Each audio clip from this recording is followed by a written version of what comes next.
Welcome back to Rod's Radios. Here on the bench today I have a lovely looking Philips mains radio. It's a model B5IF72A. This was assembled here in Dublin. And a friend of mine in the radio club here in Dublin asked me to have a look at this. We were at the club last night and he showed it to me. There are several wave bands on it, but it's purely an AM receiver. So it's got long wave, medium wave and two shortwave bands, no FM. However, the only reception we could get on it was by holding down one of the shortwave buttons and tuning up and down the dial. Now, as far as the dial is concerned, there is a problem here because when you tune up towards the top, the last quarter means that the needle just doesn't move any further. So I guess there's something wrong with the dial drive there. And then when we moved in the opposite direction, down towards the bottom, suddenly there was a loud crackling noise, as if the vanes on the tuning capacitor were short-circuiting. So that's going to need to be looked at. Other than that, the radio looks really good. It's in fine condition. The cabinet is in good nick. The speaker cloth is really nice. Of course, the magic eye here is dead. That's not surprising on a radio of this age. This radio possibly comes from around 1957. So it's getting on in years, but still looking good so far. So well worth having a look at. So let's turn it around the back and see what awaits us. With the back panel taken off, I can see that everything here looks in order. The first thing I notice is the coils on the ferrite rod have been moved up and down. They're out of position, so they may need a little bit of adjustment. Other than that, the chassis is very clean. There are signs that the speaker has been taken out or the leads to the speaker have been disconnected at some stage, so that's not surprising. I'm sure this radio was looked at for service reasons during its lifetime.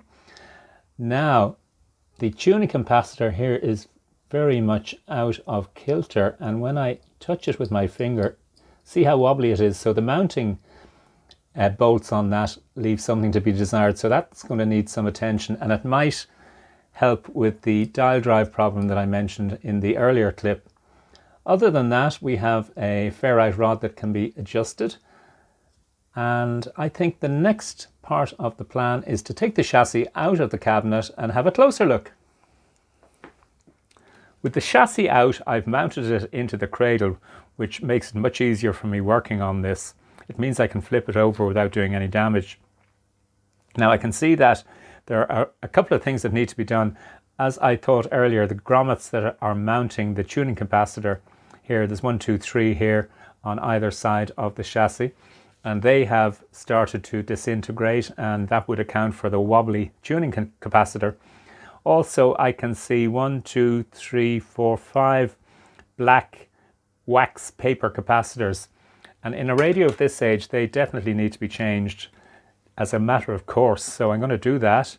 And also, if I can turn the chassis around, I've noticed that the tuning capacitor, certainly the vanes on the outer edge have been squashed, and this would account for the crackling as I tuned up and down initially. So 1, 2, 3 jobs to do. When I've made a bit more progress, I'll come back. I removed the 3 grommets underneath the tuning capacitor. This is what they look like. They were all in a pretty sad state. So new grommets were fitted, and now the tuning capacitor has been steadied. The outer vane on the tuning capacitor was squashed inwardly, so I was able to move that as indicated here, and now I can tune down towards the left-hand side of the tuning dial.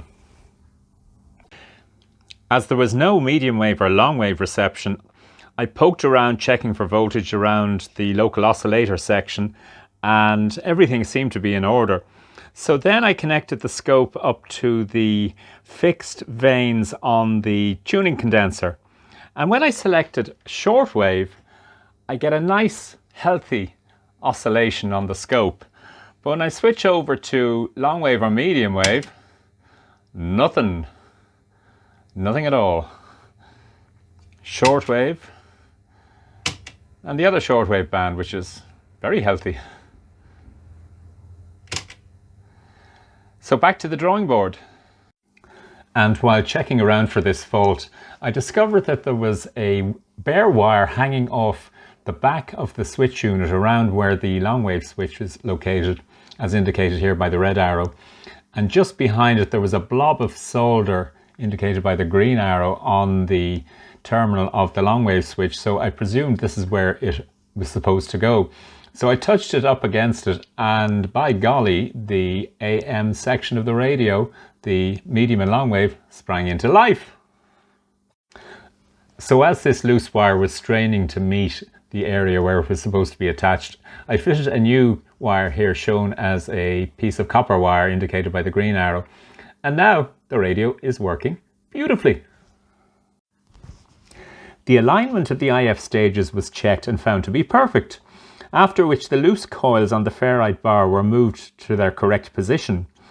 The on-off switch that was stuck on intermittently was oiled, and the tuning dial adjusted to cover the entire front scale.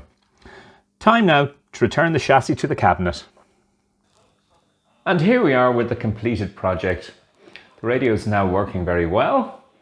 This is medium wave, BBC Radio 5.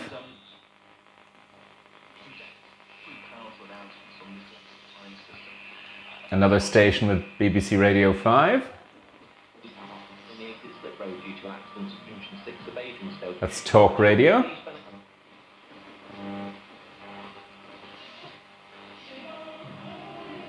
And I don't know what station that one is. And there's nothing much on long wave at the moment because it's early morning, but if I move on to short wave, let's see what we can find.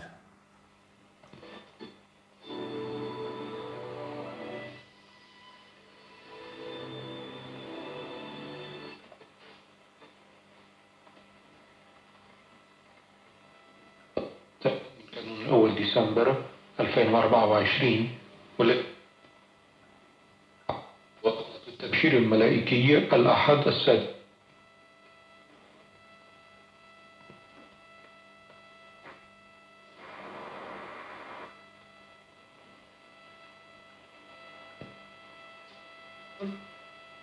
Die Bulgaren irgendwo in der Mitte, sowohl was